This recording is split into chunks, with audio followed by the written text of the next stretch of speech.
bienvenue chez Steph, bienvenue dans ma cuisine et sur cette chaîne de recettes. Aujourd'hui on va réaliser un brownie familial XXL. Donc c'est une recette que je vais faire dans ce moule rectangulaire familial. Il est topissime pour faire des gratins, pour faire des lasagnes, pour faire des légumes au four, un poulet, un rôti. Ça ne colle pas, ça n'attache pas de moule à nettoyer, donc celui-là est vraiment génial. Et en sucré, on fait des maxi gâteaux. Donc là, c'est l'occasion. On va tester donc la recette du brownie familial du chef Laurent. Alors, pas de panique quand vous regardez les ingrédients, il y a beaucoup d'œufs, il y a beaucoup de sucre, c'est normal. On fait en fait l'équivalent de 2 gâteaux. Et pour que le brownie soit vraiment bon, il faut du beurre et il faut du sucre. La recette, vous la retrouverez dans la description de la vidéo et vous verrez que dans les commentaires de la recette sur le club, il y a plein d'explications justement sur ces quantités qui paraissent un peu affolantes, mais qui vont donner un résultat hyper bon. Allez, je vous montre la recette, c'est très simple et là vous faites un gâteau pour 15-20 personnes facilement, donc c'est parti. Le moule rectangulaire familial est posé sur la plaque alu, on aura besoin de sucre, de farine, des œufs, du beurre, des noix de pécan, des noix, du cacao en poudre, des chunks de chocolat et des pistolets de chocolat. Donc ce sont des pistolets que je trouve sur la boutique et les chunks également chocolat au lait. Donc pour commencer, j'ai fait chauffer de l'eau dans ma casserole et je pose donc mon bol à bain-marie avec les pistolets de chocolat qui vont fondre tranquillement. L'intérêt du bol à bain-marie, c'est de ne pas se brûler avec ce grand manche qui reste toujours froid. Et là, par contre, une bonne stabilité sur la casserole. Si vous prenez même plus grand, on peut la poser ici. Donc là, je vais ajouter, j'ai 225 g de pistolets de chocolat noir. Je vais ajouter ici 225 g de beurre mou.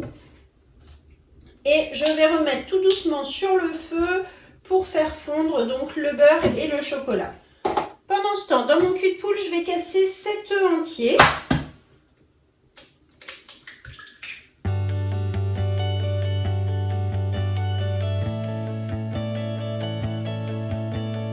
Et un jaune d'œuf. Donc le dernier, je vais séparer le blanc que je mettrai sous vide dans un petit pot du Be-Save.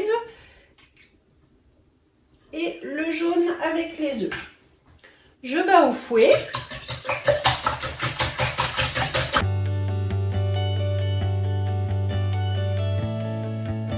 Ensuite, j'ajoute 550 g de sucre en poudre. Donc là, vous avez bien entendu. Je vous redis que ce sont des proportions pour une quinzaine de personnes. Que le brownie, c'est fait pour être sucré avec du beurre. C'est comme ça que c'est bon et on en prend des petites parts. Voilà, donc après, vous pouvez évidemment réduire la quantité de sucre si vous le souhaitez, mais vous n'aurez pas du tout le même résultat et le même fondant.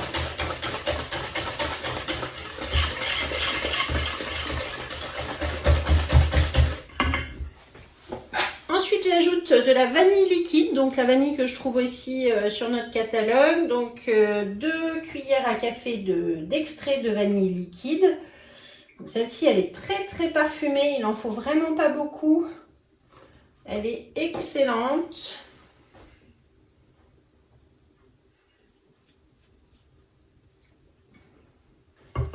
Je mélange de nouveau. Ici, j'ai 240 g de farine dans laquelle je vais incorporer 40 g de cacao en poudre. Et je vais les tamiser à la cuillère magique, donc dans le petit pichet.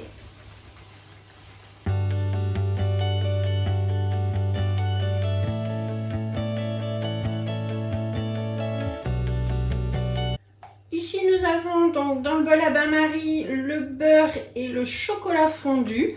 Donc, il faut vraiment que ça soit bien lisse. Vous voyez, encore des petits morceaux de beurre. On attend que ça fonde. Je laisse au-dessus de ma casserole, mais j'ai éteint le feu. C'est plus la peine de faire bouillir en dessous.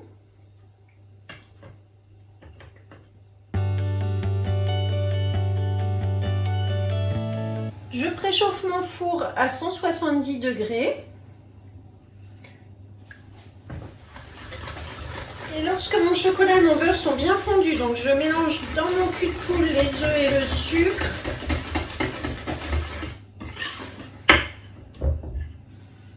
Et je vais ajouter beurre et chocolat.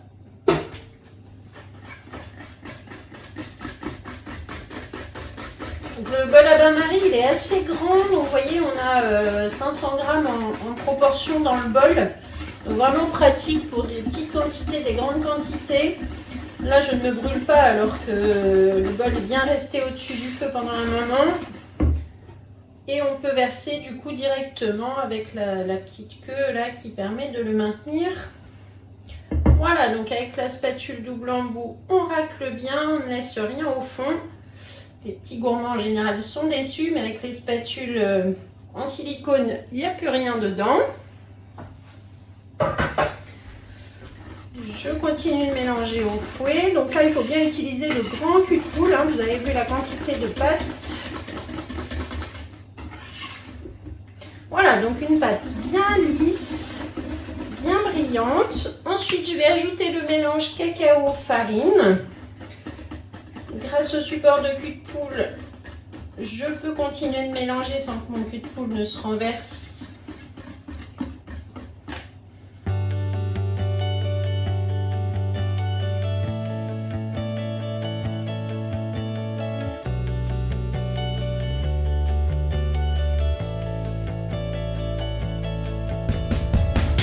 Voilà, donc notre préparation, vous voyez, bien aérée, bien lisse, bien brillante. On laisse de côté. Je vais prendre mon tornado pour mixer ici 200 g de noix.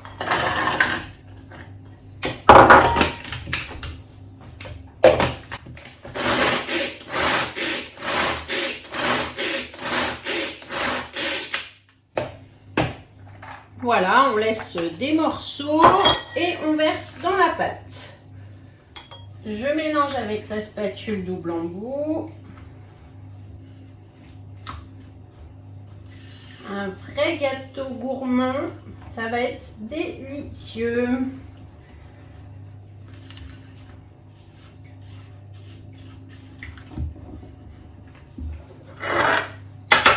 Et donc pour terminer, je vais verser la préparation dans le moule.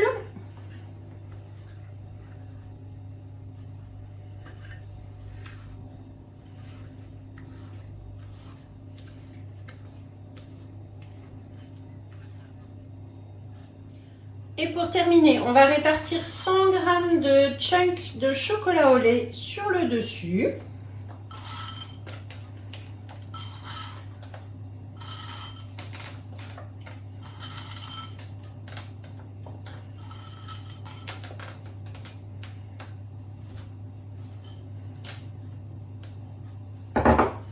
Et 50 g de noix de pécan.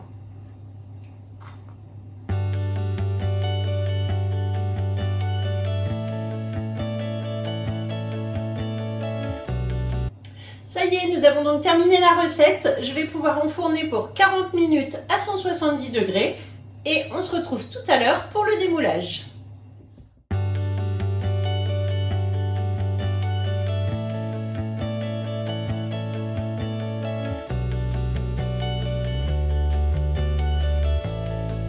Donc ça y est, mon brownie est cuit. Après 40 minutes, ça sent drôlement bon dans ma cuisine. Alors là, il est encore bien chaud.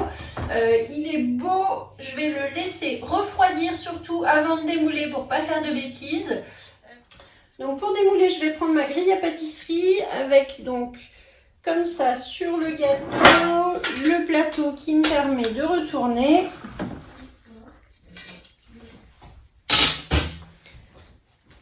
Et ensuite, donc, on peut démouler tranquillement.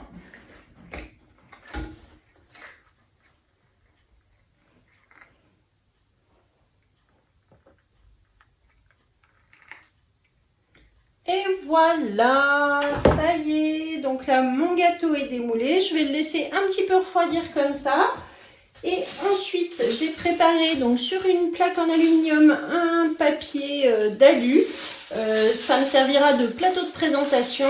Et donc après, j'ai plus qu'à poser sur mon gâteau et à retourner. Voilà, donc là, je vais quand même attendre un petit peu que ça refroidisse. Et à plus tard avec les prochains jours. Merci de m'avoir suivi. Je vous mets la recette donc, du chef Laurent dans la description de cette vidéo. Vous savez que vous avez une petite flèche en dessous, voilà comme ça, qui vous permet d'ouvrir la description. Vous avez tous les liens pour me retrouver, tous les liens de guide de marbre, la liste des ingrédients, la liste du matériel que j'ai utilisé du coup pour cette recette. Voilà, si vous cherchez une conseillère, contactez-moi où que vous soyez en France. Si vous aussi vous voulez gagner des produits guide de marbre, contactez-moi. Et je vous dis à bientôt, likez, partagez, abonnez-vous à la chaîne YouTube chez Steph. À bientôt!